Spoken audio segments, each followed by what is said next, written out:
அன்பான பெற்றோர்களுக்கு வணக்கம். இன்றைக்கி நிறைய பெற்றோர் சொல்கிற ஒரு விஷயம் என்னன்னா, என் குழந்தை ரொம்ப அமைதியாக இருக்கிறான், ரொம்ப நல்ல பிள்ளையாக இருக்கிறான், எங்கே உட்கார சொன்னாலும் உட்காந்துருவான், வீட்டை விட்டு வெளியவே போக மாட்டான், நான் சொல்கிறபடியே கேட்பான் அப்படின்னு சொல்லுவாங்க.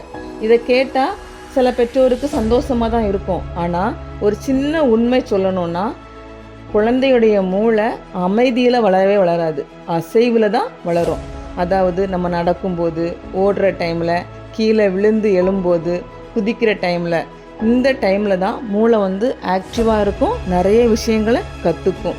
இன்றைக்கி சில வீடுகளில் குழந்தைங்களை வெளியே விளையாடவே விட மாட்டேங்கிறாங்க. அதுவும் பக்கத்து வீட்டு குழந்தைங்க கூட விளையாடவே விட மாட்டேங்கிறாங்க. இது தவறான ஒரு செயல்.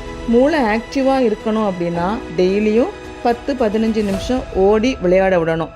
பந்து விளையாடுற விடலாம், கை கால்களை அசைக்கிற மாதிரி எந்த ஒரு விளையாட்டாக இருந்தாலும் அவங்கள விளையாட வைக்கணும். நினைவில் வச்சுக்கோங்க, மூமெண்ட் அதிகமானால் தான் மூளை விழிப்போடு ஆக்டிவாக இருக்கும். ஆக்டிவாக இருந்தால் தான் படிக்கிறது சீக்கிரமாக புரியும், ஞாபக சக்தி அதிகமாகும், பயமே இருக்காது, யோசிக்க முடியும் அவங்களால. அதனால் இன்னையிலிருந்து உங்கள் குழந்தையின் மூளையை ஆக்டிவாக வைக்க உதவுங்க. அதுதான் நீங்கள் உங்கள் குழந்தைக்கு கொடுக்கக்கூடிய மிகப்பெரிய கிஃப்ட்டு. இந்த வீடியோ உங்களுக்கு பிடிச்சிருந்துச்சுன்னா சப்ஸ்கிரைப் பண்ணுங்கள், வாட்ஸ்அப் குரூப்பில் ஜாயின் பண்ணுங்கள். நன்றி.